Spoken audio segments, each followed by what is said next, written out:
I climbed way up to the top of the stage, and all my cares just drift right into space. All the room is peaceful, nice and weird,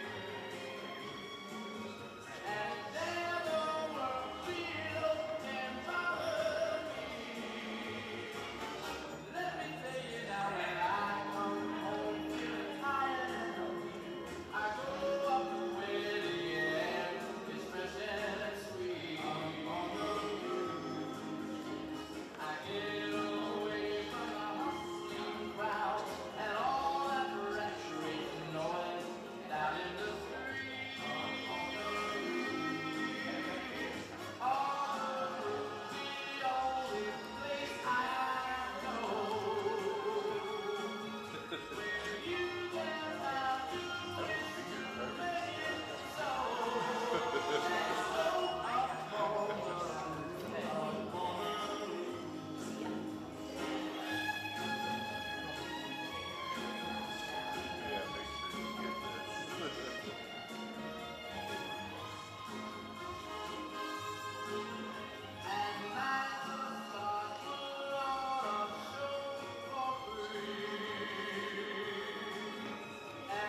this stuff is great until it doesn't work.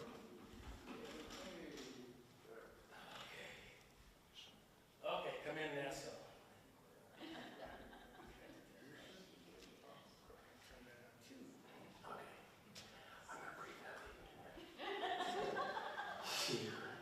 Anyway, so good evening. My name is Julian, and welcome to the T-Pack and the Lake Effect Radio Hour Plus 30.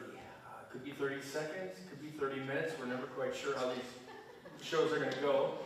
And, you know, the Lake Effect affects us every day. And what the weather will be like, if the ferry will run, if the power's on, or if my big toe is going to hurt, and so much more.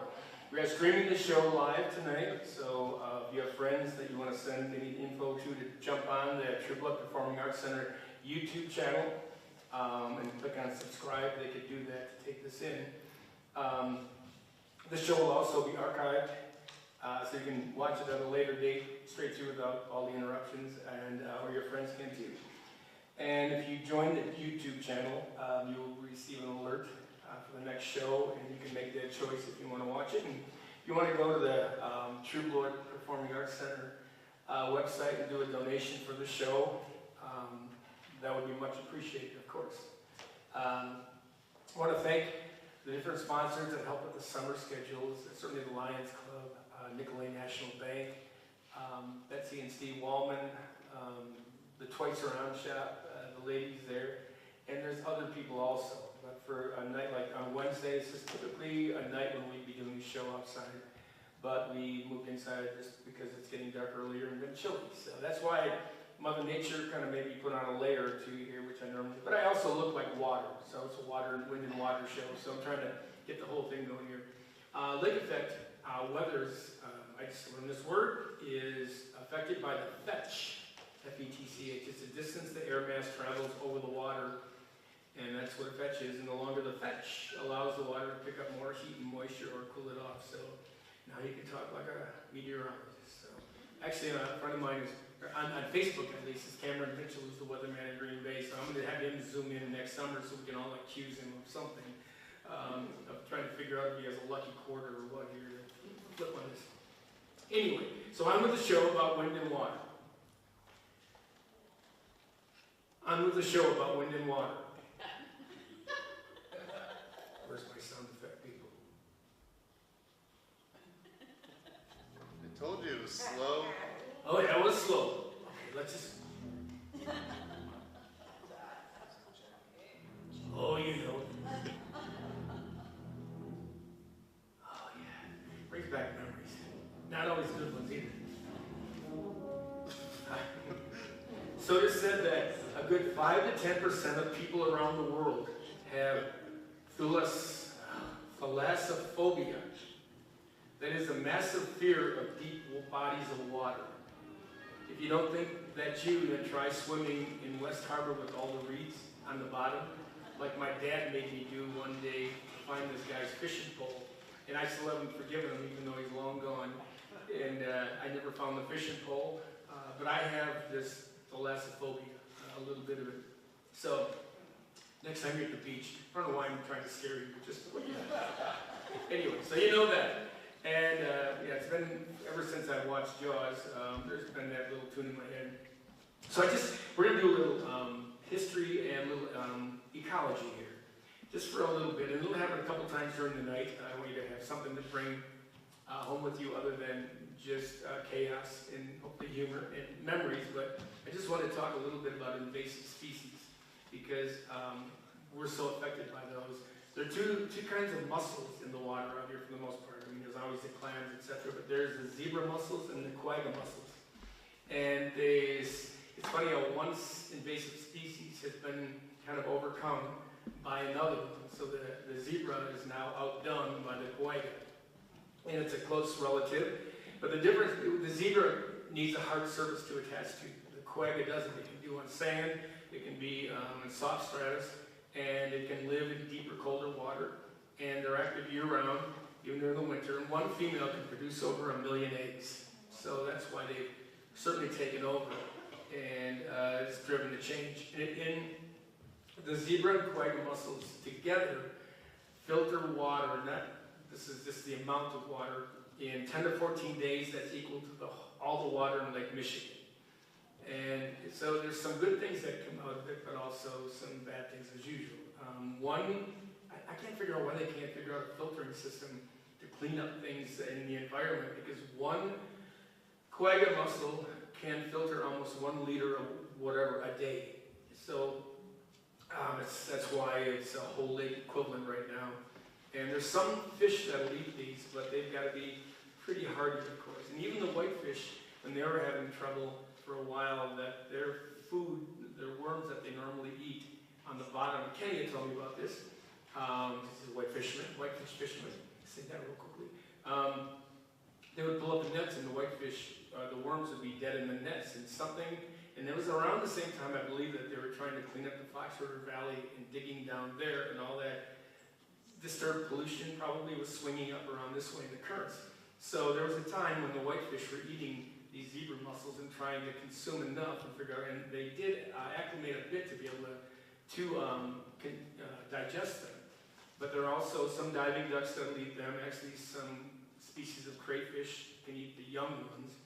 But even the round goby, which is another invasive species, will eat these. But the round goby has become the food fish for whitefish and panfish. So it's, so the water in some ways is cleaner, but it's also affecting, just the levels as you go through small to big. It's changing. So my friend Jens Hansen is going to do a song about water now, and it's a great song, and so I'm going to invite him out to the stage. And if he hears me, Jens? Yeah. Okay. So it's a great tune. I think it's called The Water Song. I think they're right. I'm sorry?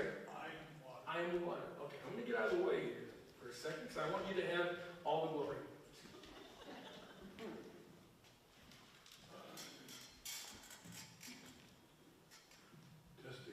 Testing. Yeah, I wrote this song about 25 years ago, and I've got a real concern about our fresh water in the world. And I wrote this with a clear message. You'll hear the message, but I wanted to write something that I felt strong about. It was called I'm Water, and I wrote it in the first person, so it's the water that's speaking. Way back in time when I was free, I used to run free to the sea. My veins are smallest in the hills, I'm clearest there, pollution's nil. High from the mountain brook I flow, I trickle down as melted snow. I'm water crashing on the beach, and still ponds only 4 foot deep. Please let me run with gravity, unhindered straight down to the sea, where native species swim and breathe, in bayous, creeks, and river streams. My plan is simple, you will see. Go back in time when I was free. No one changed my curves and bends, altered course where I will end. Please let me go like I did then. I'm water and you need me, so let me go, just let me flow. Trickling down, flowing past each town. I'm not slowing down till I get to the sea. As rain that dumps out of the sky to swell my river levels high. And when I feel I built up steam, you built the wall and captured me. I'm locked up in your man-made vat to siphon off that peak demand. Like men who own another soul, you damned and cuffed my natural flow. Please let me run with gravity, unhindered straight down to the sea, where native species swim and breathe, in bayous, creeks, and river streams. My plan is simple, you will see. Go back in time when I was free, when no one changed my curves and bends, altered course where I will end. Please let me go like I did then. I'm water and you need me, so let me go, just let me flow. Trickling down, flowing past each town, not slowing down till I get to the sea.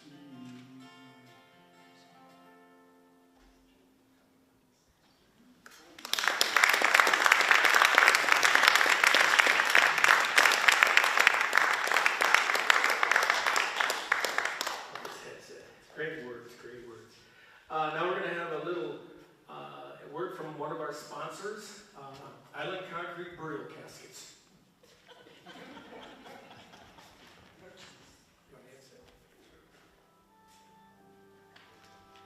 Eternity, built to last. At Island Concrete Burial Caskets, we don't just build, we craft eternal fortresses for your loved ones. Julian's mission? To ensure your dearly departed are taken care of with rock-solid protection that stands the test of time. When it comes to safeguarding their final resting place, we've got you covered. Our concrete burial vaults are engineered with industrial-grade strength, designed to shoulder the weight of eternity without so much as a crack.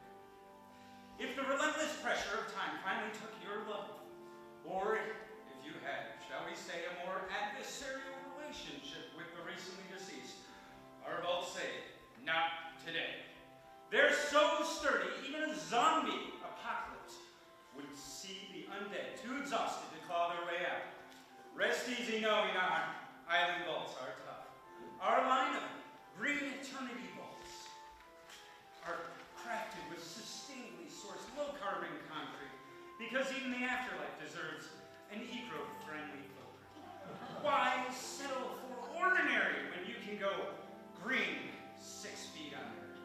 You're not just protecting your loved ones, you're helping preserve the planet for generations to come. It's the kind of legacy that says, I care, even when I'm not here. So join the island legacy. Choosing Island Concrete Burial Caskets means choosing peace of mind that lasts forever. Granted, when your loved ones reach heaven, they will be walking on streets of gold, but take pride that until they arrive there, they will be resting peacefully in a gold-colored concrete casket. Julian's vaults aren't just concrete, they're a promise to protect what matters most. So when it's time to plan the inevitable, trust Island Concrete and Julian to deliver a resting place as enduring as your love. After all, eternity deserves nothing less than the best. Contact us today at islandcaskets.com or call our totally not haunted hotline. Let's make forever rock solid.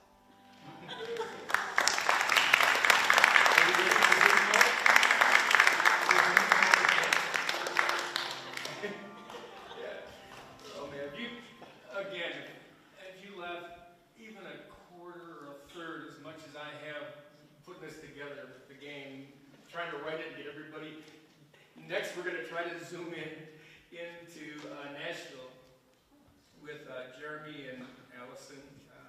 Allison Russell won a Grammy last year, and I was reading her bio again, and I forget. I mean, she has been nominated for 8, won 1, and then in all these other awards that she's won or been nominated, it's like 35 of them, with the Canadian Juno Awards and all these different things. So we're trying to figure out the Zoom right now. Is the next? Ah, there he is. There's my friend Jeremy. Remember you. Okay. Am I saying something? Can you hear me, bud? I got you. Can you hear me? I can. I'm gonna step aside. It's so good to see you. It's good. It's great to see you. It's a high level operation. Yeah. Yeah. In the old days, certainly in the old days. I wasn't even being sarcastic. I'm easily. It doesn't take much to impress me with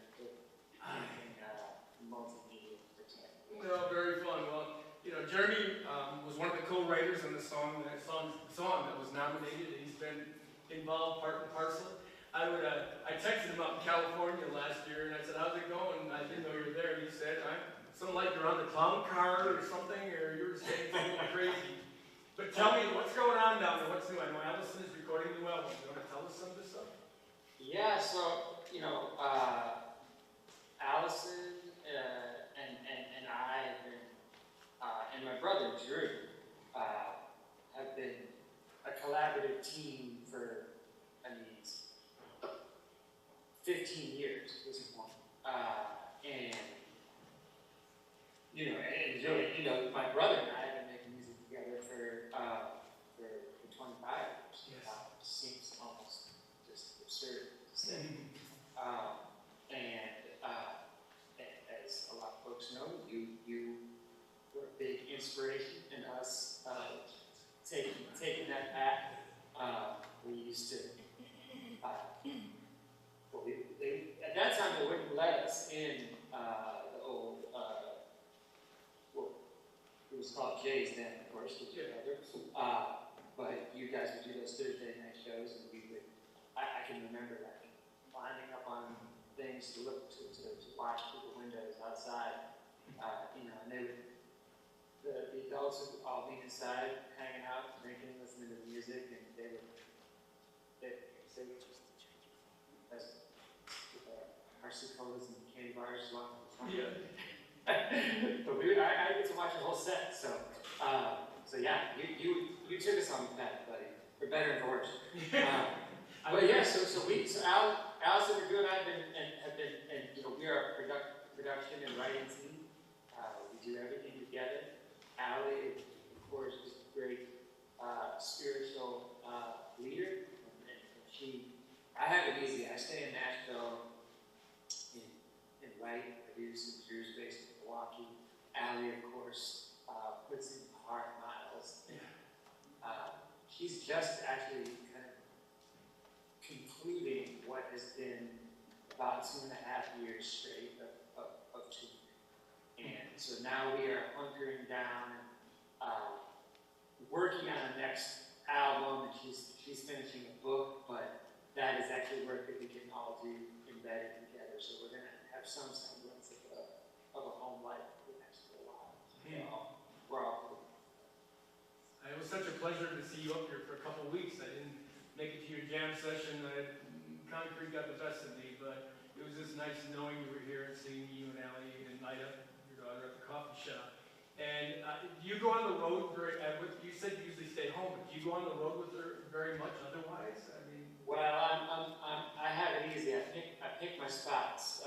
So you know, I'll decide that they really need me in you know, San Francisco and LA and Chicago, and I think probably, you know, do without me while they're grinding it out the rest of the way. So no, yeah, basically I'm here. Ida is in school, and you probably remember I told you this story. You know, previously when Allison and I were touring together as a band called Birds of Chicago, you know, for the first 4 years of our daughter's life, we were just family band in the band together, which, you know, I'm proud of, but I would not recommend, you know, for the folks. But that was all Ida knew for the first 4 years of her life. She pretty much retired herself from the road, kind of had an intervention with us when she was 4. And was like, literally said, I love tour, but I really want to go to school. So I think we had assumed we would wait until she was 6 or 7, but so yeah, so she we're based here, and we can do a lot of our collaborative, and I know you do a bunch of this, with your various kind of far-flung artist friends and collaborators that are all over the world. We do a lot of our work remotely. You know, Allie and I and George are always, you know, flying ideas back and forth.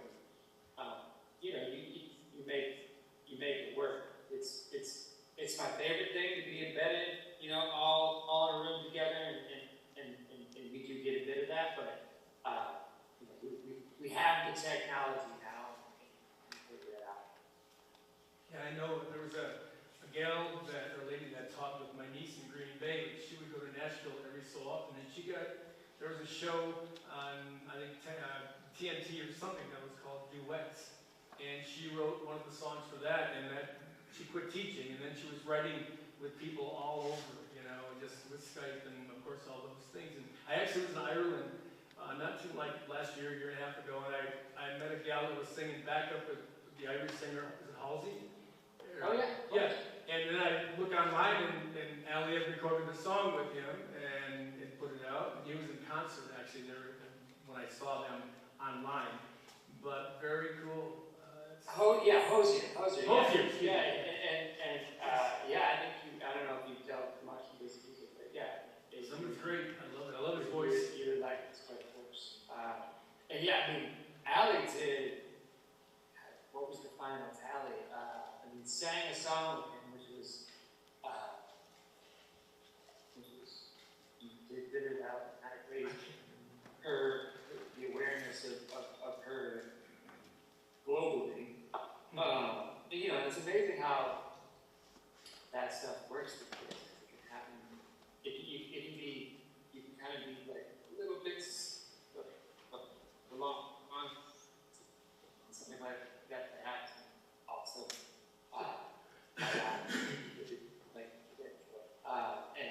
But he was also, you know, he's just a big fan of Allison. Yeah. He brought her on the road. I think they did something like 59 dates together with her. Wow. And these are all, you know, 20,000 seaters, so it was a really remarkable experience. And it was also really cool to see, you know, at the core, he is essentially a folk music artist. He knows, you know, he's in the pop world. Just, like, in his heart, he's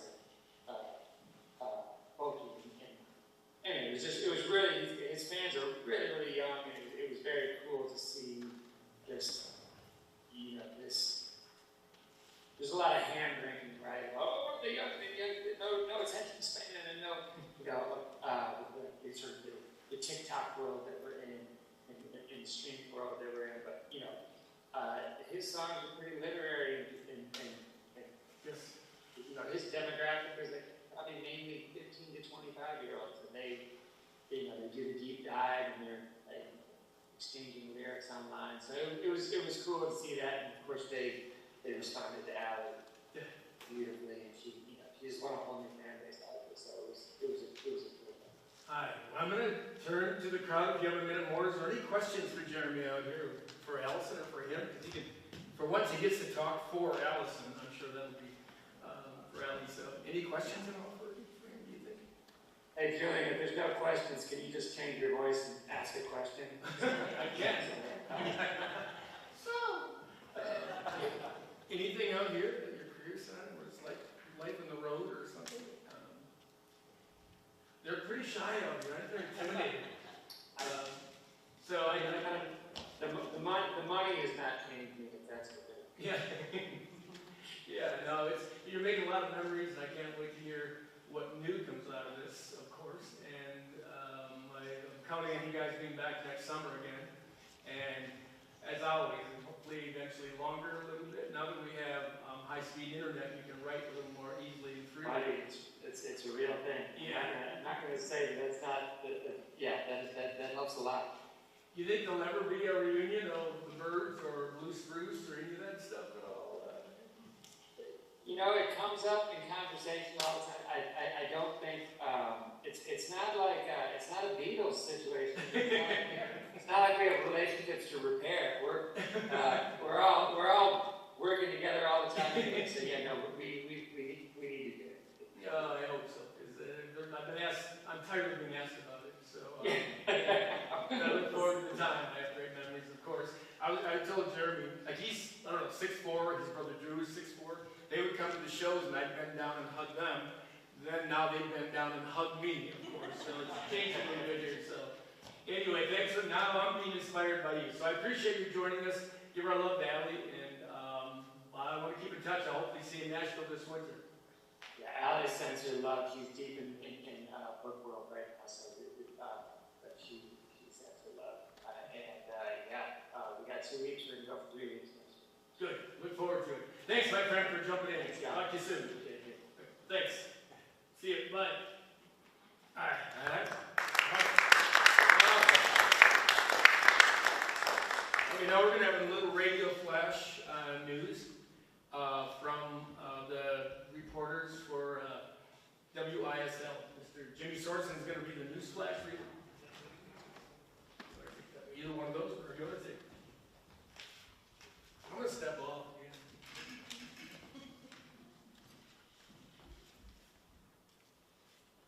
What is a dark, excuse me. What is a dark sky park? A certified international dark sky park is a place officially recognized by the International Dark Sky Association for its top-notch stargazing conditions and natural nighttime darkness. The International Dark Sky Association hands out this title only to the best of the best, and Newport State Park over on the mainland was the first in Wisconsin to be awarded this. Now, Washington Island doesn't have the official certification yet, but ask any stargazer and they'll tell you this is prime real estate for celestial viewing.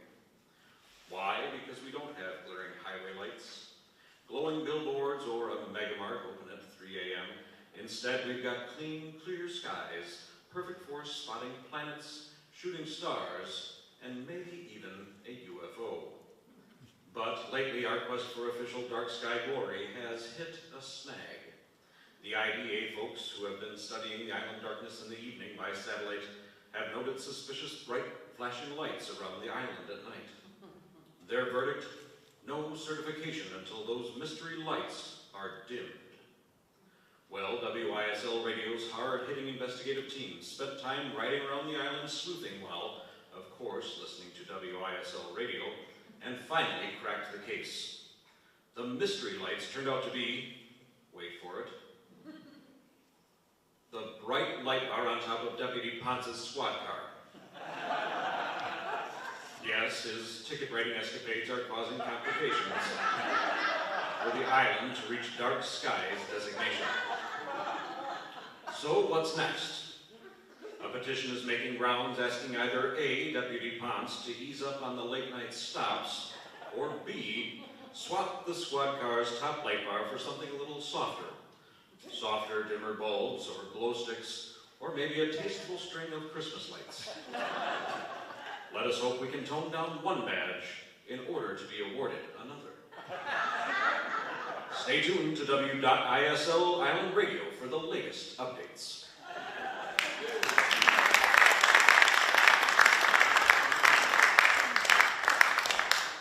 I asked Jimmy to read it, and I said, you sure you want to poke the bear? I said, I'm not sure I want to poke the bear, but I'll do it. So, on their side. So we'll see. This goes. Okay, we're going to be moving on in a second to Ripper Copeland, who's going to talk a little bit about another kind of invasive species, the cormorants, who have taken over Pilot Island. But I just wanted to give you a couple thoughts of history. Between 1878 and 1898, an estimated 6,000 vessels and an estimated 30,000 lives were lost in the Great Lakes. Approximately 1,500 of those were located on Lake Michigan. Some historians and mariners estimate actually that the true number is as high as 25,000, but 6,000 is widely quoted. So, no matter what, that's why they call it an underwater graveyard. In 1848, 177 years ago, is when they allocated money for a lighthouse on Plum Island, and $3,500. And President Polk set the island aside, but turns out they built the lighthouse in the wrong spot. So the pilots, the captains, couldn't see when to turn. So in a later time, in 1895, they constructed range finders that you'll see when you're coming across, and as well as a siren fog signal, etc. So anyway, now I'm going to go to Ripper, and he's going to talk about Pilot Island and some of the things that he's experiencing dealing with the DNR. Here, my friend. Let's hand this to you. Yeah. Thank you very much. I appreciate it very much. Is he on, my friend? Yeah, we are going to start with a video so you can I'll go this way. get a feel for what Pilot Island is today. So go ahead. play the video, please?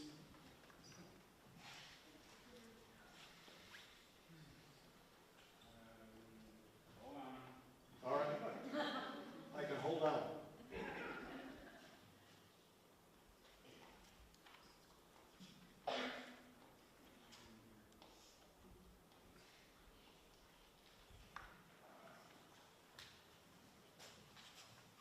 You can do a song.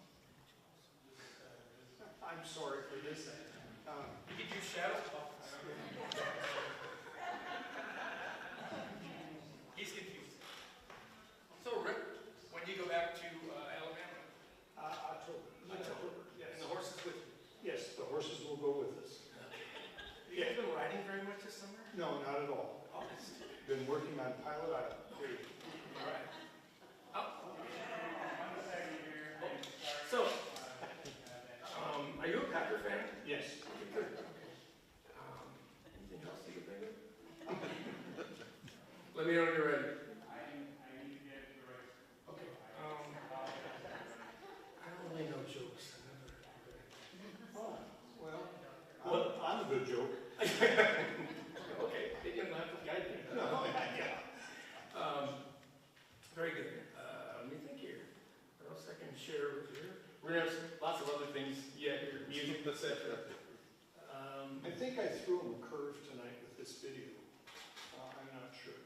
There were a few different curves. Yeah, we'll see how this goes. That's all right. We could do a song otherwise. Oh.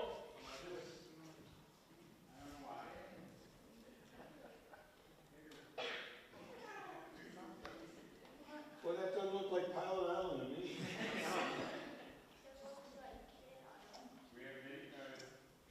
Nothing going on. No sound? Nope. Is it muted?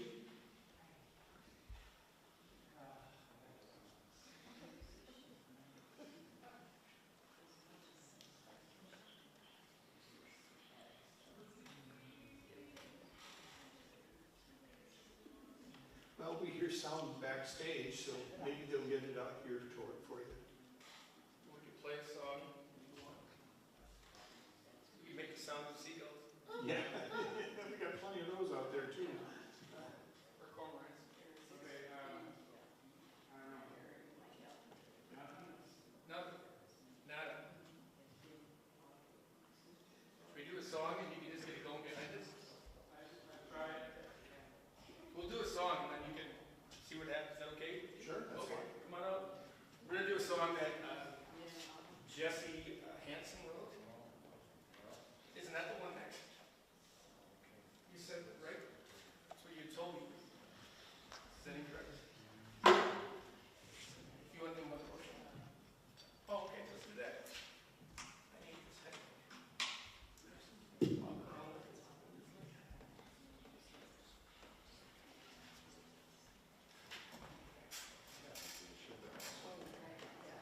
Give me a second to look up here.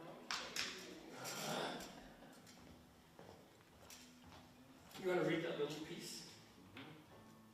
Right, bang. Are there any first-time people here tonight on the island? Welcome. Very cool. I hope this doesn't make you not come back. Keep looking, right?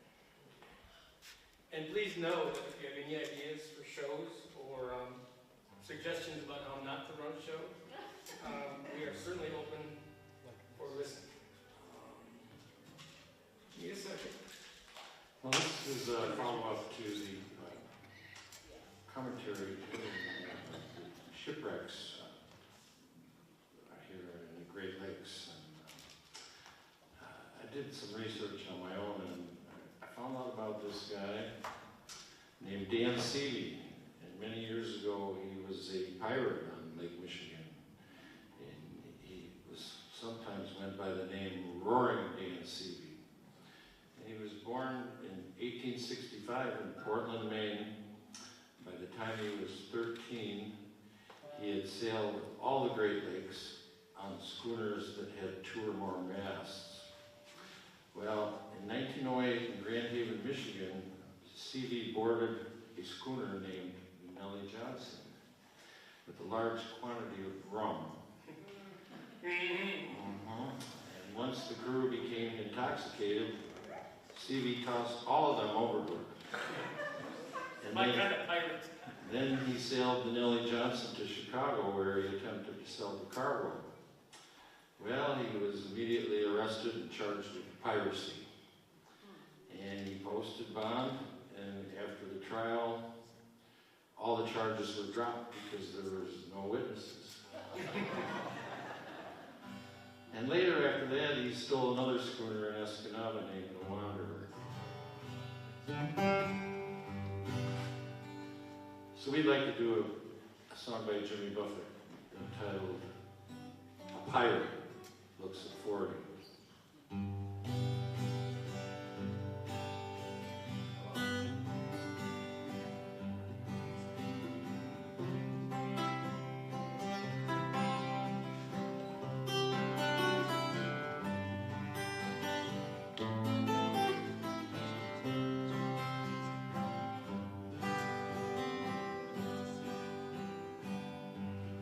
Mother, Mother Ocean, yes, I heard you call. Wanted to sail upon your water since I was 3 feet tall. You seen it all. You seen it all. I watched the man who wrote you switch from sail to steam. In your belly hold the treasure that few have never seen. Most of them dream. Most of them dream.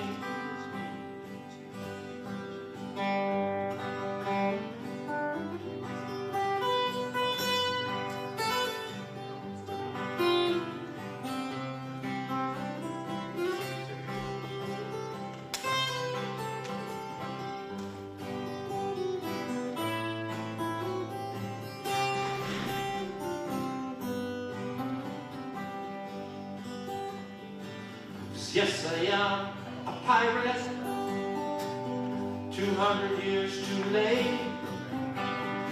Cannons don't thunder, there is no plunder. Over 40, victim of fate, arriving too late.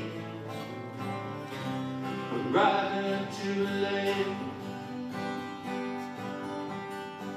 Now I've done a lot of smuggling, ran a share of grass, made enough money to buy Miami. I pissed it away so fast, it was never meant to last. Never meant to last.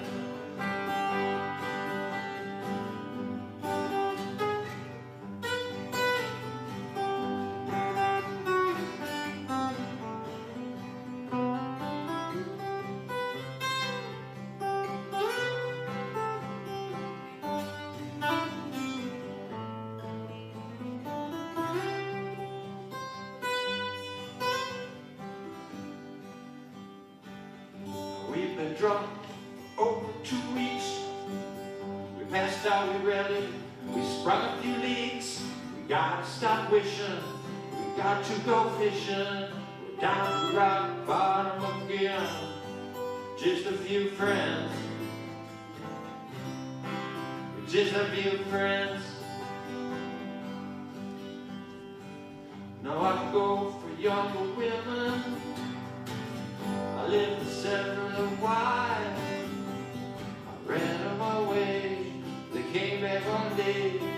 Still managed to smile, just for a while. Just for a while.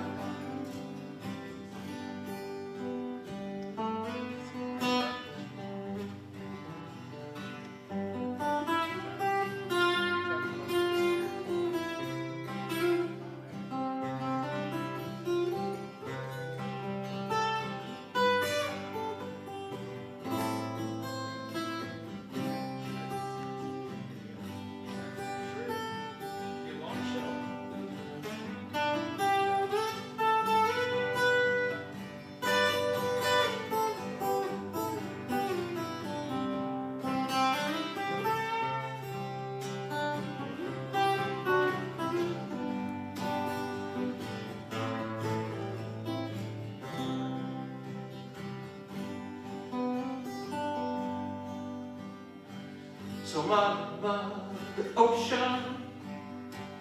And after all these years I found my occupational hazard is my occupation. Just stay around, feel like I drown when I head into town. Cause I feel like I drown with a few friends around.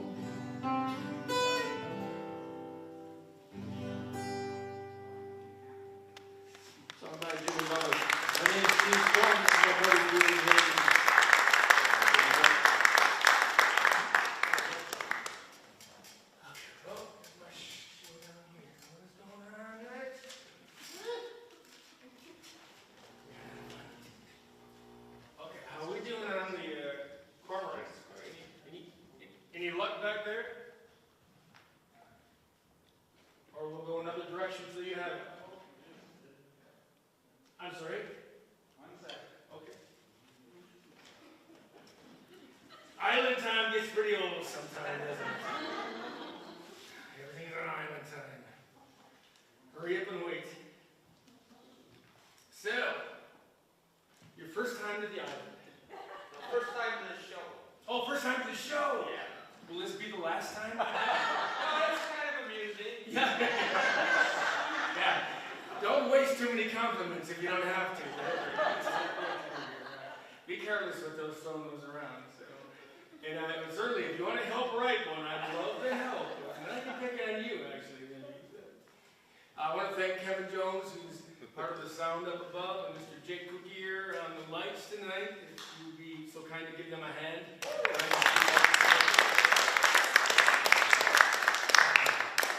And we could do another radio news flash here. Jimmy is available. Jimmy Sorensen, are you available? I feel like a quarterback for the Green Bay Packers. I'm calling an audible right now, which the whole team is going with. Hi. This is a radio news flash, by the way. I'm Jim Sorensen, and that's news to me. I'm sure you've heard the name Elon Musk. It tends to pop up everywhere from Mars to Twitter. As you may also know, he's the mastermind behind the Boring Company. Yes, the name practically winks at itself. Which unleashes colossal, worm-like tunneling machines to chew out underground highways roomy enough for cars to zip through side by side. They've already carved their way beneath California in a quest to unclog its notorious traffic jams, and with Nashville's roads resembling a never-ending honky-tonk of brake lights, he's sizing up a project there, too. Now, true to form, Mr. Musk is sniffing out his next big dig, and believe it or not, he's approached the Washington Island Town Board about burrowing beneath death's door. As you can imagine, reactions have been lively. Some islanders are practically glowing with the thought of breezier escapes to the mainland and spontaneous adventures beyond the ferry schedule.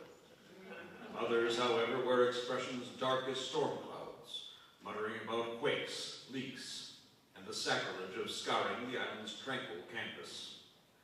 For now, the debate churns on. Stay tuned to WISO Radio 98.7 or stream us at WashingtonIslandRadio.com for updates as this tale unfolds. And yes, if the tunnel ever materializes beneath that perilous strait, it would carry the rather cheeky name of Death's Bore. So, what did you think? Is that kind of funny at all?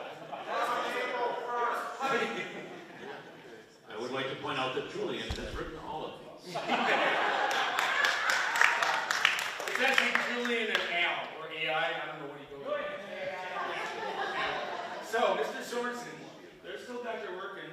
Would you have time to give us a little Irish wake story that comes from 1893? Is that a possibility? I'd love to, Julian. Okay, thank you. I'm going to go talk to Rick over here and see if we can find some more jokes. All right. Okay. This is a story about an Irish wake on Washington Island. The sad news quickly spread on that day in 1893. As soon as the wind subsided, a relief party organized and searched for Tim and Tom Coffey, two of Washington Harbor's oldest settlers. The two commercial fishermen were out in their boat when a sudden squall came up.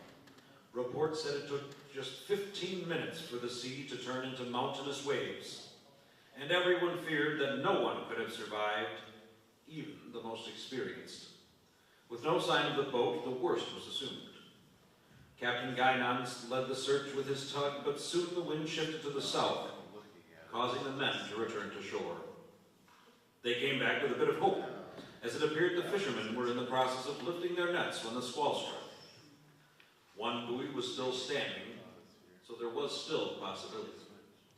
The news report stated, "They threw what nets they had in the boat overboard and scudded the gale. As many boats have crossed Lake Michigan in heavy gales, we are in hope that they have done likewise and are safe." The Door County Advocate continued the story. "The unfortunate ones are Tom Coffey and Tim Coffey Sr. They were brothers, old settlers on the island, and much respected. On all sides, one hears the sympathy extended to the bereaved families. How sad to hear of such occurrences so often on our island home." After staring at the horizon for days with no sign of the boat or the two men, saddened family and friends began preparations for a wake. Food and drink were brought. Some rehearsed the kind thoughts and memories they wished to share. The ceremony began, only to be interrupted by a strange boat that appeared in the harbor, and there, along with the crew, were Tim and Tom Coffey. As the rescuers explained, they had picked up the stranded men and headed north due to the weather and were a couple of days in return. Tim and Tom were happy to see the reception that everyone had prepared, and another barrel was rolled out and the celebration continued with merrymaking. Finally, Tim called the clan together to tell them that with all the money being spent on a wake, and with no one at the gate, St. Peter might be confused. So he added, "I'll be off," and with tearful eyes and a smile on his face, looked around at his happy family and friends, then lay down on the stony ground and went to sleep. I like that story, okay? I don't think Julian made that one. I did make that one. That's an actual story. You know, the Coffeys, they had 80 acres. I don't know what that is. Okay, I think we're ready to go now with Ripper. So if not, I'm just going to be right over here. Yeah, oh good. First of all, I'd like to say to everybody tonight, thanks. This is a great opportunity for us. I'm a member of the Washington Island Sportsman's Club. Go ahead, Todd, and let's play the video. Okay. Will you be my refuge, my haven in the storm? Will you keep the embers warm?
rest here in Brown Chapel, or with a circle of friends, a quiet grove of trees, or between two bookends. Will you be my refuge, my haven in the storm? Will you keep the embers warm when my fire's all gone? Will you remember and bring me sprigs of rosemary? Be my sanctuary till I can carry on, carry on, carry on, carry on.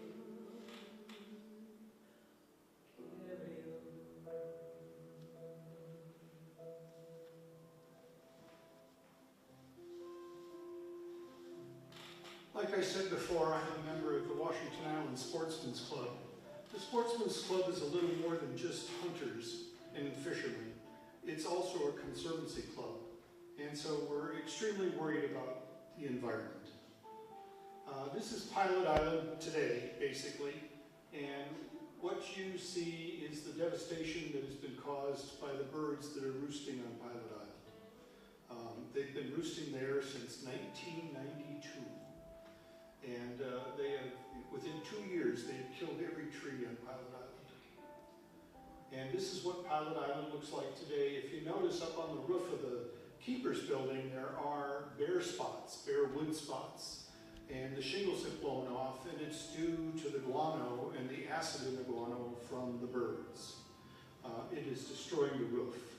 And you can see that there are plenty of birds on Pilot Island today. And this is just the start. It's an interesting proposition that we have because there is so much history on Pilot Island.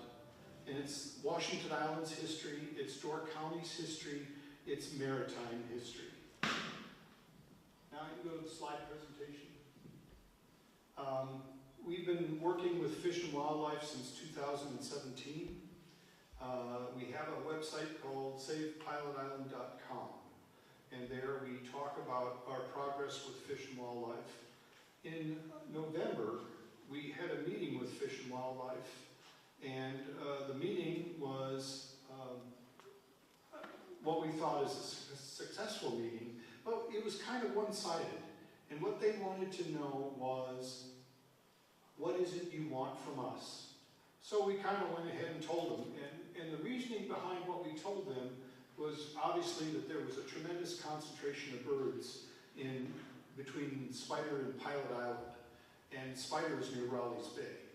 And the birds comprise 60% of all cormorants in Wisconsin. That's a significant number. And between the two islands, there was probably a little over 20,000 birds. And Pilot Island is only 3.5 to 3.7 acres, depending on water level. And it alone had over 10,000 birds in 2021. Today, that number is a little less. It's more like 8,000 birds in 2024. But I think part of that is because the fish populations or the food supply for the birds is starting to disappear.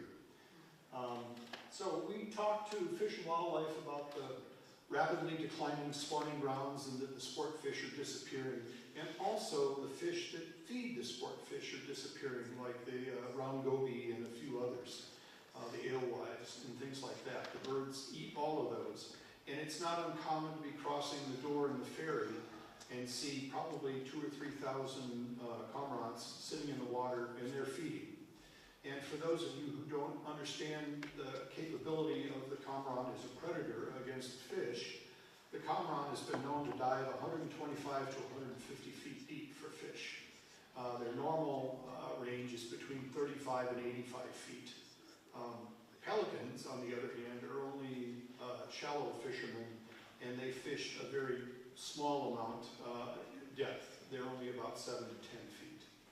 So, but the bird's capacity is to eat 1.4 pounds of fish a day. And the pelican eats a little over 4 pounds of fish a day. So this becomes a very expensive proposition as far as the fish populations, and they're not picky about what fish they eat. They'll either eat a feeder fish, a sport fish, they'll eat any fish that's available to them. And it's usually the easiest one to catch.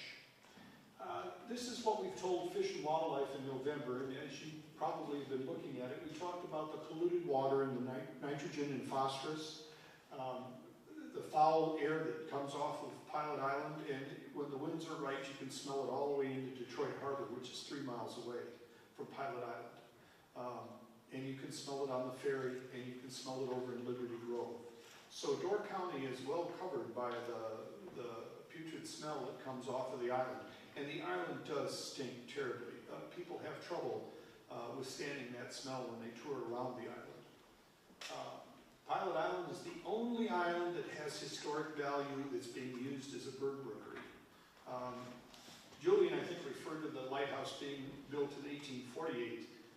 Actually, it was, to my knowledge, it was 1858. But it's been an operational navigational aid since 1858, and it remains that today. So there's a lot of importance to the light, even though we have modern technology. That light is lit at night, every night. So it's an important navigational aid. The guano is a health hazard to humans. For example, there was a private party that owns Hat Island down near Fish Creek, and the man took his 2 daughters out to plant trees on the island, and of course the island was full of cormorants, and both girls contracted histoplasmosis, and it took them over 2 years to get rid of it. And it was a highly dosed lung disease that they finally had to deal with. And the CDC was the one that was able to discover that it was histoplasmosis. Otherwise, nobody else locally knew what it was. So that was not encouraging. And so if people were to go on Pilot Island, they would probably become ill very quickly. The current use, Pilot Island really has, the current use has nothing to show the county. There's no value there for Washington Island, Door County, or anything. You say, oh, the poor birds, but the object isn't to kill every cormorant there ever was. The object is to reduce the concentration and bring the environment back into balance. And right now, the environment is way, way out of balance. And when you see pictures of Pilot Island, that white stuff that's out there isn't the limestone rock. That's the guano from the birds. And they just cover the island tremendously. One of our issues with it is Fish and Wildlife says the cormorant is a migratory bird and we protect migratory birds. Well, we agree with that. You need to protect migratory birds. But there are other migratory birds less invasive than cormorants, and that goes to the blue night heron, the black night herons, the egrets, and other birds like that. Even songbirds used to use Pilot Island as a stepping stone. And so did butterflies, believe it or not. None of that exists today. And there was a spawning ground on Pilot Island that people could walk out to, and they could throw a line off the dock and fish and have dinner in about 5 minutes, 5-10 minutes. It was very rich in bass. And today, I went out there last year and tried to fish for 3 hours, no bites. And there are no fish there, I can guarantee you, because the birds live on the island and they're going to eat what's closest first. So, go on to the next slide. We might get there. Tom? There you go. This is a chart that we put together for Fish and Wildlife, and there is a correlation here. If you look at the blue line, that is the birds on Pilot and Spider Island, and the increase from the beginning of the blue line up to the end of the blue line is 70% increase in birds. The green line, or the red line, is what it really is on the chart, is the decline of smallmouth bass in Detroit Harbor. And there was a 46% decline of smallmouth bass in Detroit Harbor during the same time frame. So we think that there's a definite correlation there with the birds eating the fish. And if you're here in May, June timeframe, you will see the birds just circling Richter Point and a few other points in Detroit Harbor. They're all over the place and they're eating. And if you pull a bass off the nest, the predators are going to come and get the fish, get the small fish or the roe or whatever's there. So that's an encouraging sight. Next slide. Since the birds began roosting on Spider and Pilot Island, they have eaten, well, you can see that the first one is Spider Island, which was done in the 1981, 82. And then the second one was Pilot Island, done in 1992. And since then, you can see the curve, and as of 2021, there were 119 million, over 119 million fish eaten by the birds roosting during the 182-day season while they're here. And that's a tremendous number of fish. They eat about 5 million to 8 million pounds of fish a year. So, next slide. The cormorants have actually, they've defecated and they've put over 360 tons of nitrogen and 225 tons of phosphorus from their guano, and that's since they started roosting on both Spider and Pilot Island. Next slide. This is the lighthouse on Pilot Island. You saw pictures of it, but you don't have an idea of what the inside looks like. The lower left-hand picture is a picture where you see a stove that was in the summer kitchen falling through the floor because the roof was never repaired in time. And so the inside of the building has taken a terrible, terrible, terrible toll.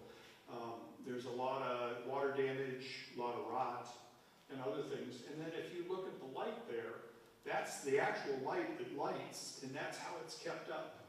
That's how it's been maintained by Fish and Wildlife.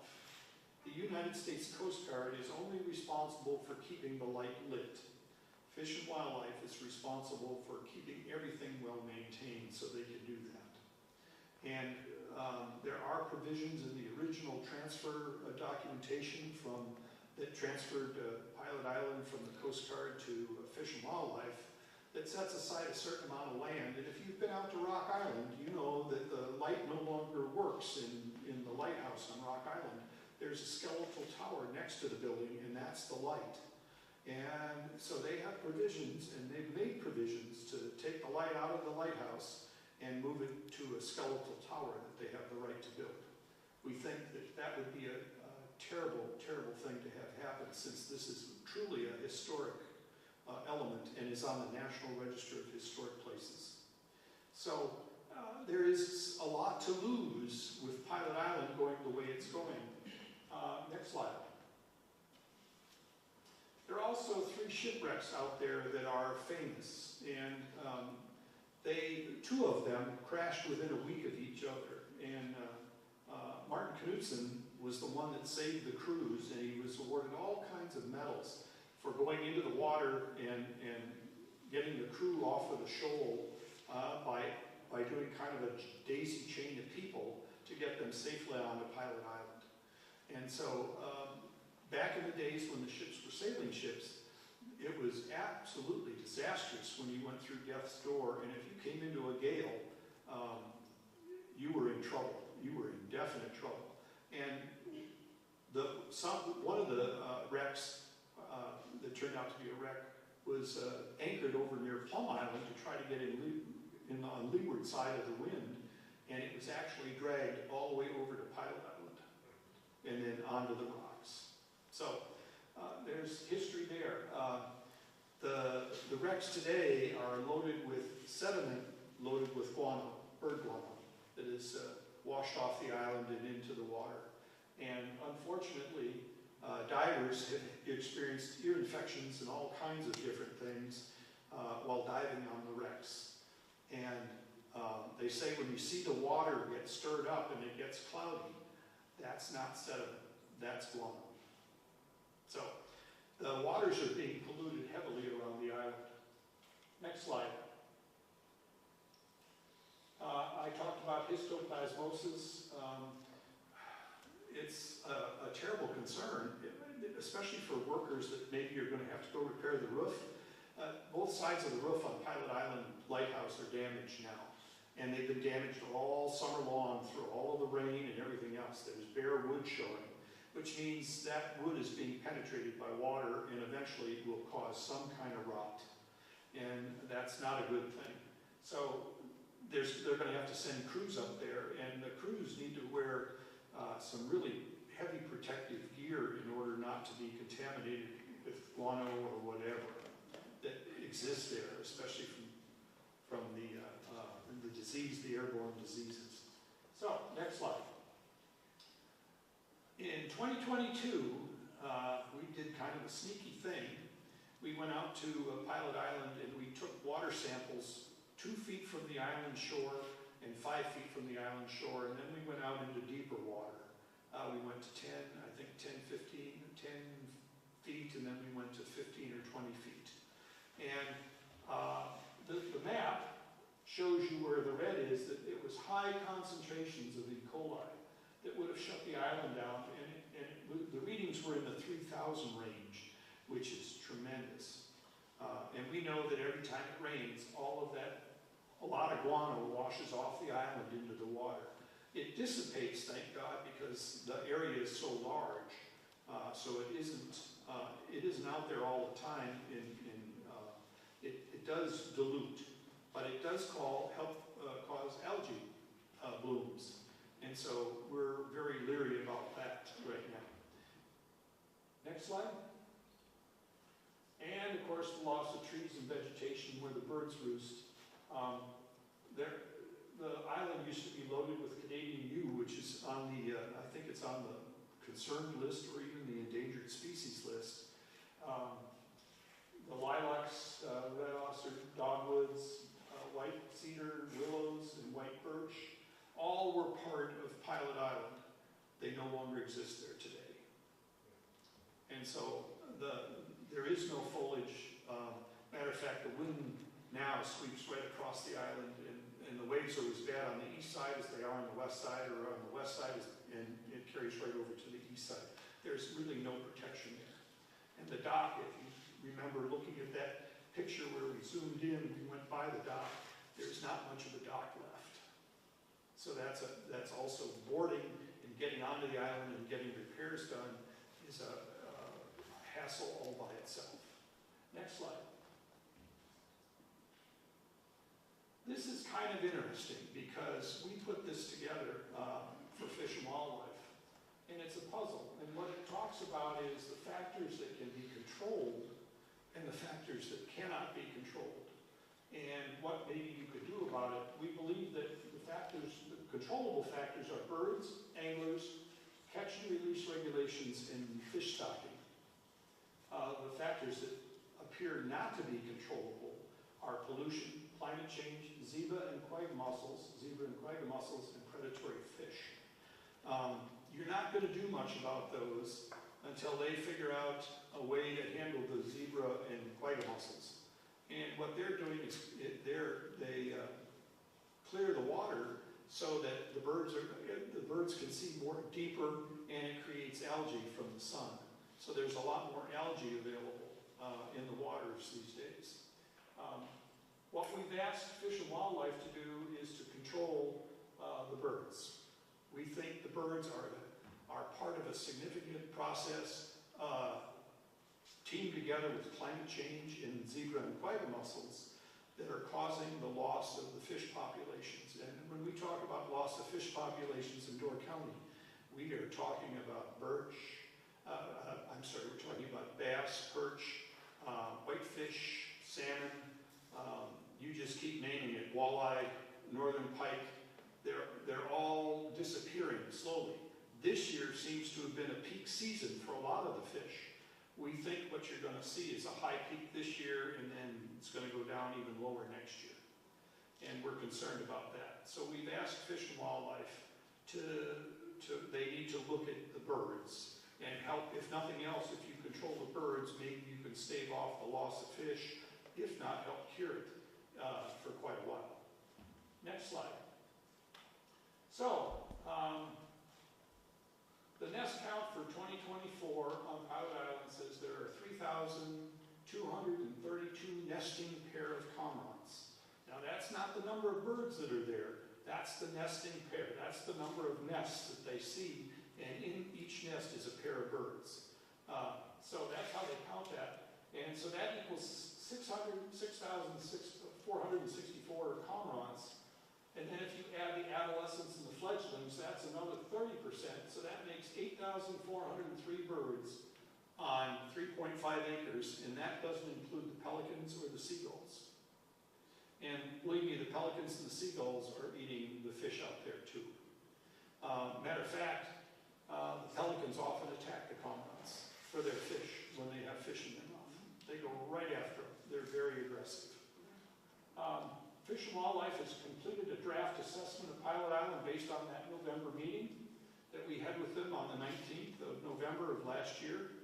And I will say, it's in the draft stages right now. I can't talk much about it because it's not public knowledge, but it is encouraging that they're thinking about removing a lot of the cormorants. And that's just the start. Also controlling the pelicans and probably the gulls as well. And we're hoping that this is truly true, because I think you'll see changes in the environment. You won't see the devastation that you see regularly, that we see today. And then finally, the town of Washington just sent a letter 2 days ago to Fish and Wildlife telling them to remove the birds, and referred to their letter that they wrote in 2018 that said you need to remove the birds, change the use of Pilot Island, and make it better for the public here and more economically feasible.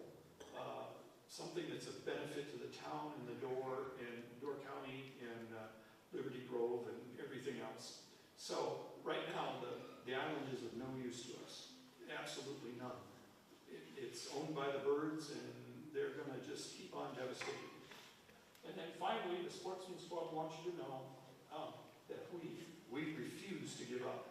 We think we can beat this, and we're headed in that direction, and plan to continue to work it until my last breath anyway. The club has been very supportive, and we appreciate their efforts. So remember, you can look up a lot of stuff, and there is a petition on the website, SafePilotIsland.com. There's a tab up on top that'll show you that there's a petition. You're welcome to sign that if you would, please. That would help us out a lot. Are there any questions? Is there anything that yes, sir? How do you remove cormorants? Well, all right. So this gets to be the sticky point.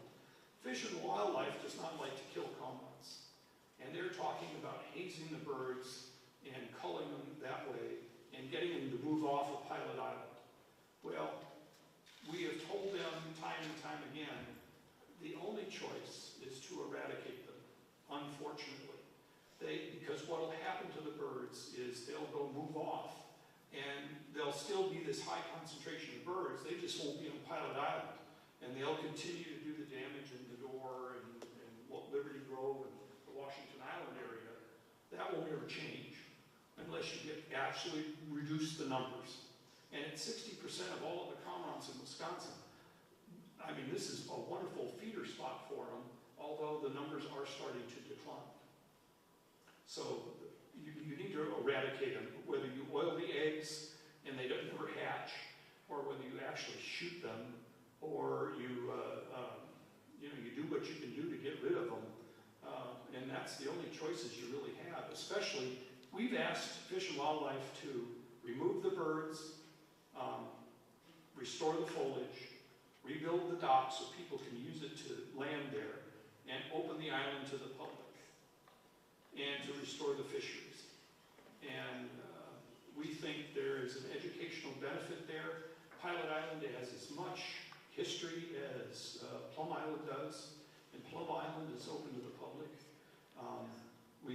There is no plan to restore the Island Lighthouse, and there's definitely no plan for them to restore that building that's falling down, which is the fog signal building. And we're a little chagrined at that because the lighthouse is on the National Register of Historic Places and should be treated better than that. Any other questions? Do the birds winter there? No, they go south. We live in Alabama, and there's a lake called Gunnersville, Alabama, and there's an island there that looks just about like Pilot Island. They are devastating, back in 2009, the DNR, thank their hearts, asked Fish and Wildlife to manage the birds, reduce the number of birds, and manage that number in Door County. And they included Hat, Jack, and Pilot, and they also included Cat Island, which is in Green Bay. They requested that they limit Cat Island to 1,000 nesting pair, which is 2,000 birds, plus the 30% for the adolescents and the young ones. Hat and Jack Island are 500 nesting pair apiece. Currently, Pilot Island is unlimited, and so is Spider Island, unlimited. They are not managed. We are now asking them to manage Pilot Island. And the DNR did request Fish and Wildlife to manage Pilot Island in 2009, but they said no. So, that's where we are. Yes, ma'am? What did Pilot Island look like before the lighthouse was put up? Like, why are cormorants specifically drawn to Pilot Island? Because Pilot Island was an entrance to the Death Store.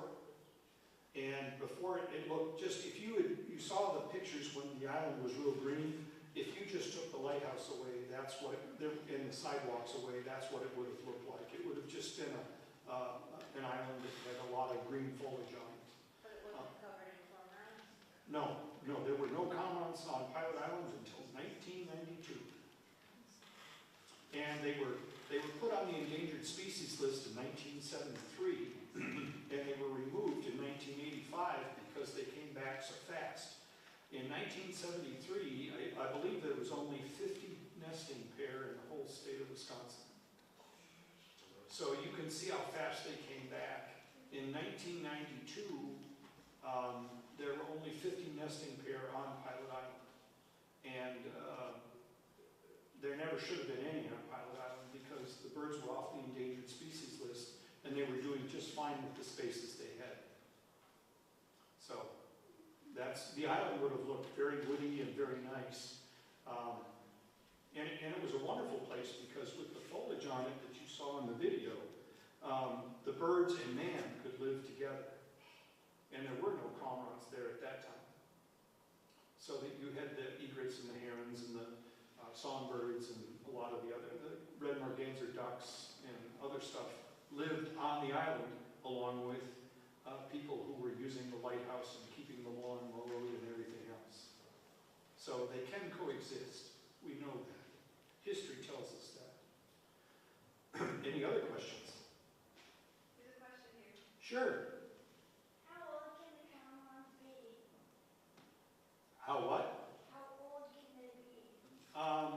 They can live to be, I think they've got, one of the oldest ones they found is 15 years. I think the average is between 7 and 12 years is how long they last. And they always roost. They always come back to roost where they were born.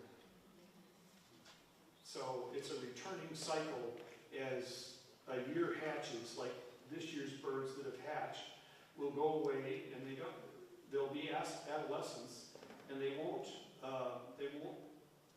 be able to mate until they're between 2 and 3 years old. So in 2 or 3 years they'll come back and then they'll start mating on Pilot Island. Any other questions? Good. I hope you enjoyed at least understanding what's going on and getting the update. We're very passionate about Pilot Island. We think that island is a great little island and would be a good sister island to Plum Island and would make a great park. We'd like to see the lighthouse done kind of like the lighthouse on Rock Island and also have part of it as a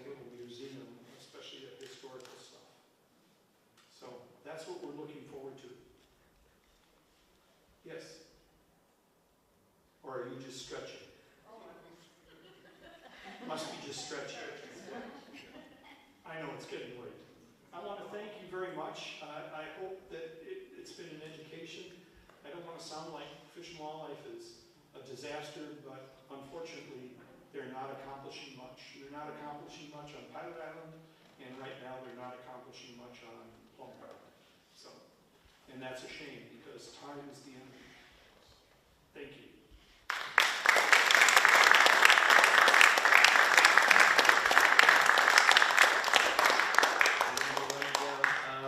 Gents, are you still out here? We're going to do just a couple more songs. And so your bum is still awake. My real estate partner in the 1990s he leased, at the time the federal government would lease our Pilot Island.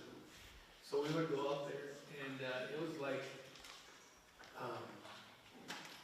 the Garden of Eden, almost. It was just so lush and green, and then some things happened that the government stopped leasing it, and then the birds took over after that. So this song was going to be the one that followed the Irish Wake. Good night, thanks for coming out.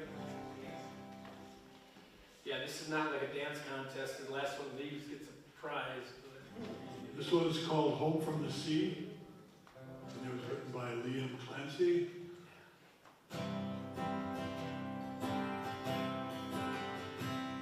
On a cold winter's night, with a storm at its height, the lifeboat answered the call.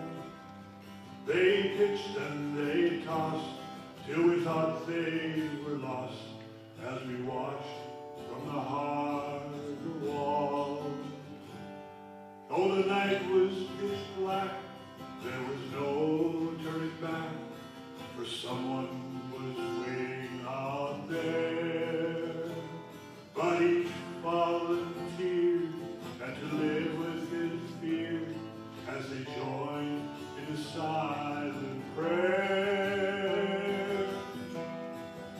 Help me to home, home, home from the sea. Angels of mercy, answer our plea, and carry us home, home, home from the sea. Carry us safely home from the sea. As they battled their way past the mouth of the bay, it was blowing like never before. As they gallantly fought, each one of them thought of loved ones back on the shore. Then a flicker of light, and they knew they were right. There she was on the crest of a wave. She's an old fishing boat, and she barely afloat. Please God, there are souls we can save, and carry them home, home, home from the sea. Angels of mercy, answer our plea, and carry us home, home, home from the sea. Carry us safely home from the sea. And back in the town, in a street that ran down to the sea, in a harbor wall, they were gathered in pairs at the foot of the stairs to wait for the radio call. And just before dawn, when all hope was gone, came a hush and a faraway sound.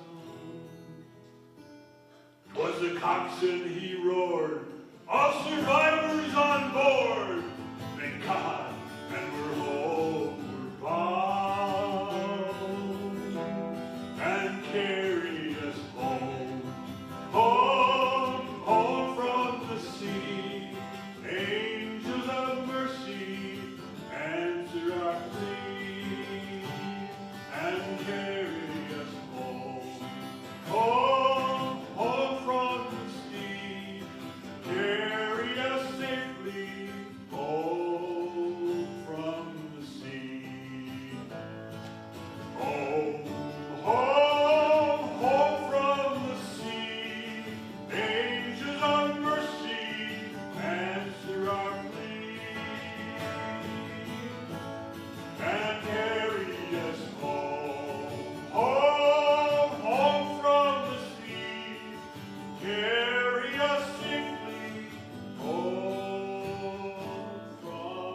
how do you think people's feelings are hurt? Well, I learned a lot about cormorants, that's for sure. It's not they eat just little fish.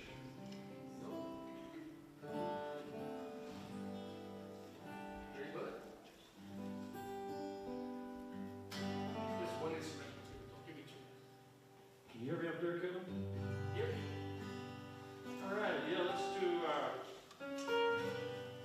song called Fire on Me, written by Jesse Hansen, a great Washington Island songwriter. Just one instrument. One instrument, that's two. One solo. One solo. Okay.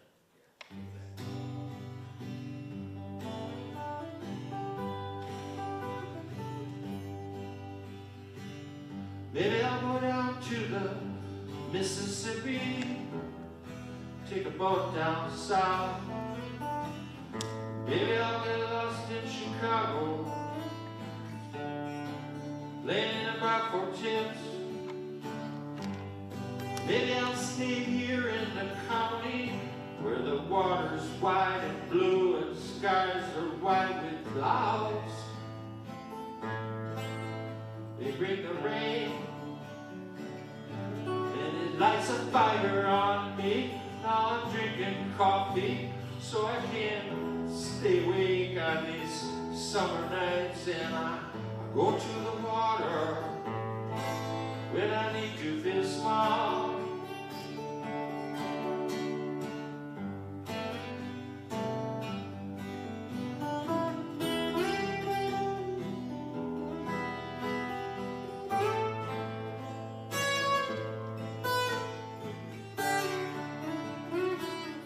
Ain't nothing like a cloudy night when you are walking on the water with a dew in your hand and a feeling in your heart. It's reckless as rhythm in the dark. Get another shot of liquor and the wind gets quicker. Try to beg the wind not swallow me like an olive and burning brighter than the firelight to the victim bird. And it lights a fire on me. Now I'm drinking coffee so I can stay awake on these summer nights, and I go to the water when I need to feel small.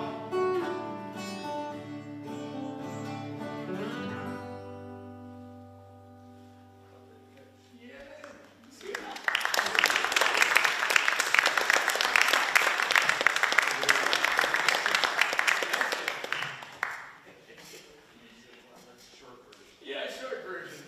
All right, Kevin. Yep. So we have one last commercial. Oh, see, there's a few people just sticking out here. I like this. Thank you for coming out, folks, very much. This is another sponsor called Loofah Locks. So I hope you'll enjoy this little commercial here. Tom, you ready, bud? Tom, Tom, Tom. Yes, yes. What's up? You ready for this whole thing to take place at the Loofah Locks? Because we got these people who've been sitting a long time, so we gotta go. We gotta keep it rolling. I forgot to do my custom change. Give me like 2 minutes. 2 minutes. Yeah, this is getting old. Gotta keep rolling. So we need to do Northern Lights. Would you mind doing Northern Lights with me, possibly? We just gotta keep it rolling here. Wow. I get tuned for 20 minutes, probably.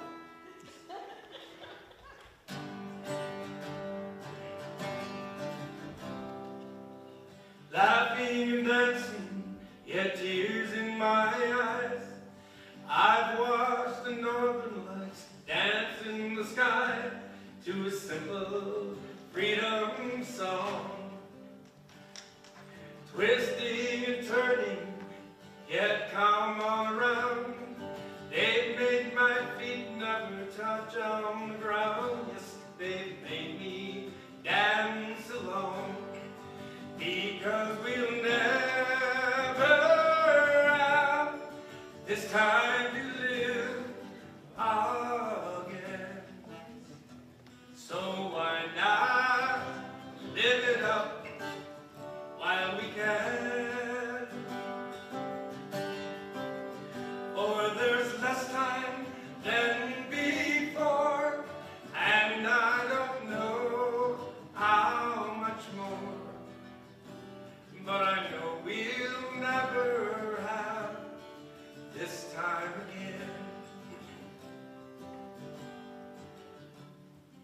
That smell of wood smoke invading my mind makes me remember all the good times that I've spent here with my friends, talking and dreaming of what we could be if we could just find our life's simple key to make it never end. Because we'll never have this time to live again. So why not live it up while we can? For there's less time than before, and I don't know how much more. But I know we'll never have this time again. Thank you so much for that part. Tom, are you ready? Can I do it now? Is that okay? If you can do it fast, we've got to get out of here. So do your thing there. Okay. All right. I need a mic. Is there a mic? Yeah, I don't know. What's up the mic? I don't have a mic. This is about loofah locks. Sorry. What am I supposed to say? Loofah locks. Oh. Where were we? Oh, this is good. All right. This is what Julian was supposed to say. Now we go to commercial. I would have me a quick pint.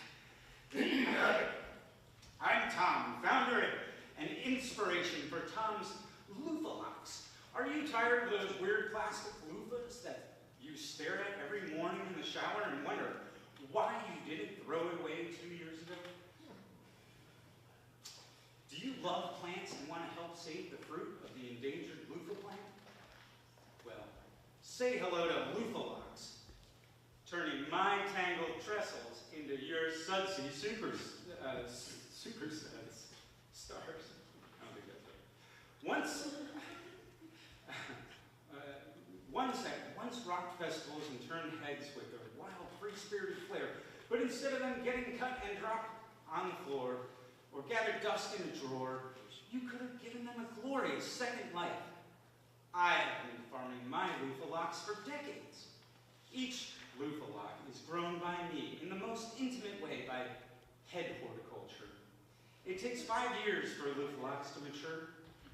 They were painstakingly loved by me each and every moment. My loofah locks create a spongy beast formed from my body, crafted with love and a dash of ingenuity. They're being infused with my patent smart soap, an AI nanotype woven into a powerhouse scrubber that will clean you like a nuclear decontamination trailer. Tough as a locked legend, yet as gentle as a tropical breeze. Imagine getting into, hold on, getting into, thank you guys, my tongue. So, get in your tongue, right? And then you activate your loofah locks with a warm cascade of water. Then the smart soap will just magically appear by using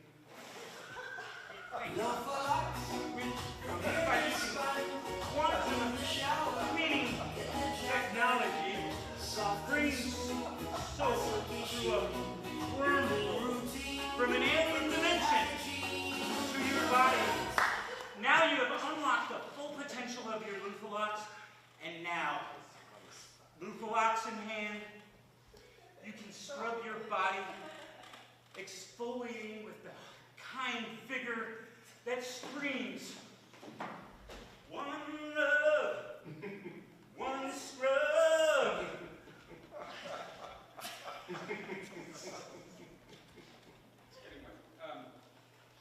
It's 100% natural and biodegradable, sourced from my farm. Loofah locks are an ultimate gift from God to you, from me. Each use transports your mind to a tropical paradise, drums and irresistible urge to sway your hips while you scrub tough on dirt, but kind understand. It's perfect for all types, plus it's hypoallergenic and lasts longer than your average loofah because my locks are built to last millennia. Join the loofah lock movement today and transform your daily rinse into a ritual of renewal. Loofah locks will change your life, guaranteed. There's more. I have a special announcement today. I have brought a loofah lock with me. Do we have that loofah lock? Thank you very much. Today, I have a loofah lock to give away to one random person here in this building tonight. So they will go home with the loofah lock, and it will eventually rock their world. So I have asked our new smart speaker system, got it just recently, Julian. We have nice stuff? No, we've got the newest model, T-Paxa. Wow. Yep. I don't know if I like that song. Yeah, well, here. Okay. Good evening, T-Paxa. How's it going? Good evening, lighting dude. You look especially handsome tonight. Wait a minute. Your loofah locks are so wet and sudsy. I bet you are so clean, I imagine if you had a nose that I could smell the sweet scent of your lathered body. Oh, My life would be complete. Hey. Paxa, you're too nice. Don't make me blush. Lighting dude, Yes.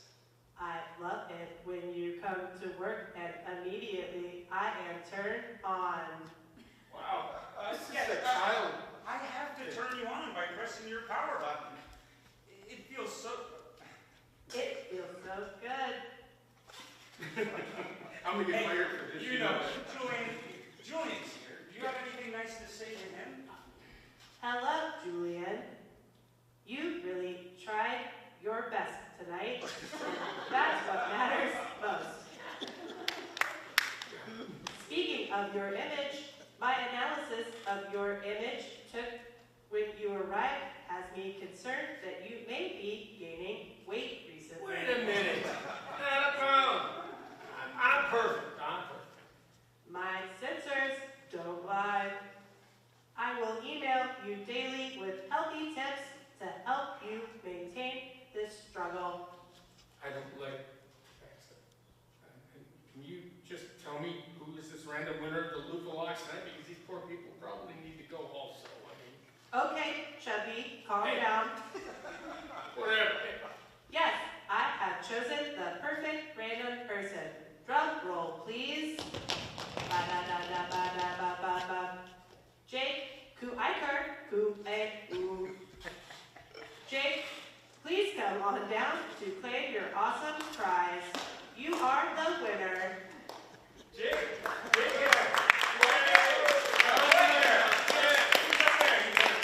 He's our lighting guy. Oh, you'll be thinking of Thomas all winter when you leave now. Thank you. You're the proud winner of this loofah lock.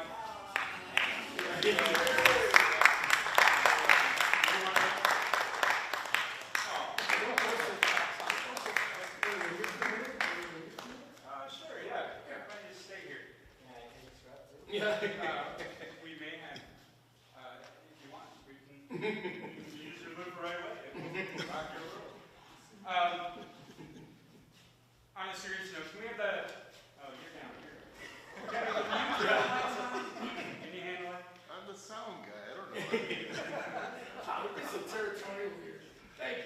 I don't know if you guys know Jake very well. Jake is almost 21. I met Jake when he was a junior in the fall of 22. And it was because I went over to the school and was asking if there was any students who wanted to do an interning or learn about the theater here. And I felt it was great. And I heard back, and Jake wanted to be involved. And so for that his junior year, he came here, 40 minutes a day, almost every weekend.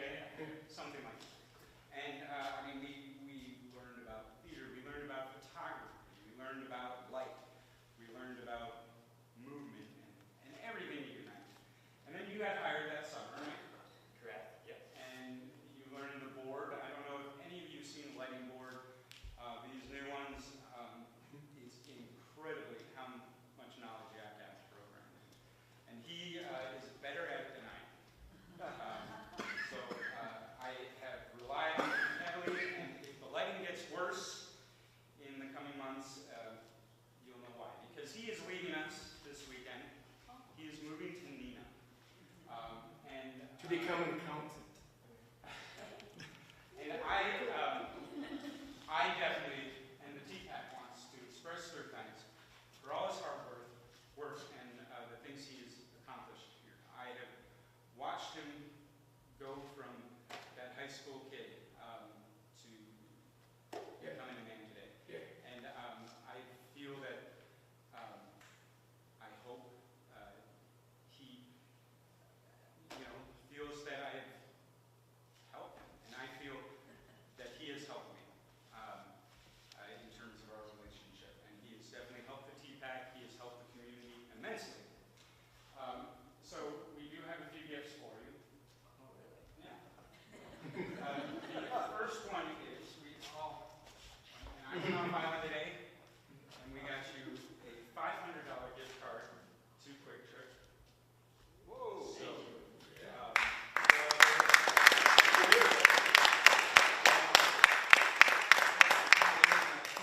and go on a date to Quick Trip.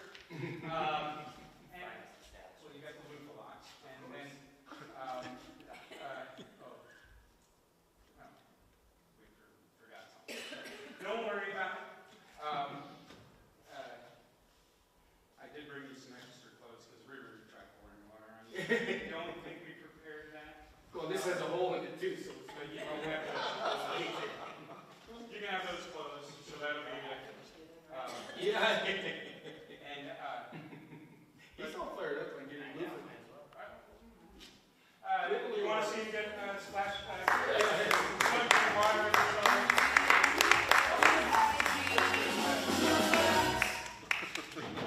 anybody have a camera somewhere? This is being filmed live also. So. Today is the day I become a man.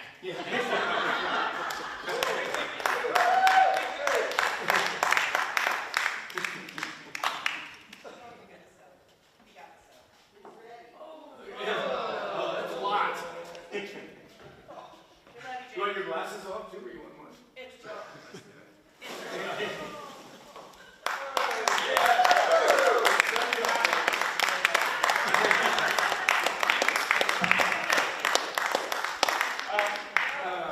Thank you so much, Jake. Yes.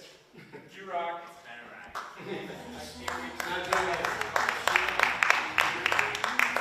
We are all a bunch of kids here, and our heart especially. So, thank you for coming out tonight very much. We appreciate it. Thanks for being patient so much. And watch out for that light polluting squad car on the way home. I'll lead the way. Keep hope to there. Oh my goodness. Thanks, Julie. Yeah, thank you. Thanks for the patience. You gotta do everything. Oh, wait a minute. He does a lot. Oh, great fun. We should have rehearsed that. Are the lights on out here? Is the key hanging up, Mary?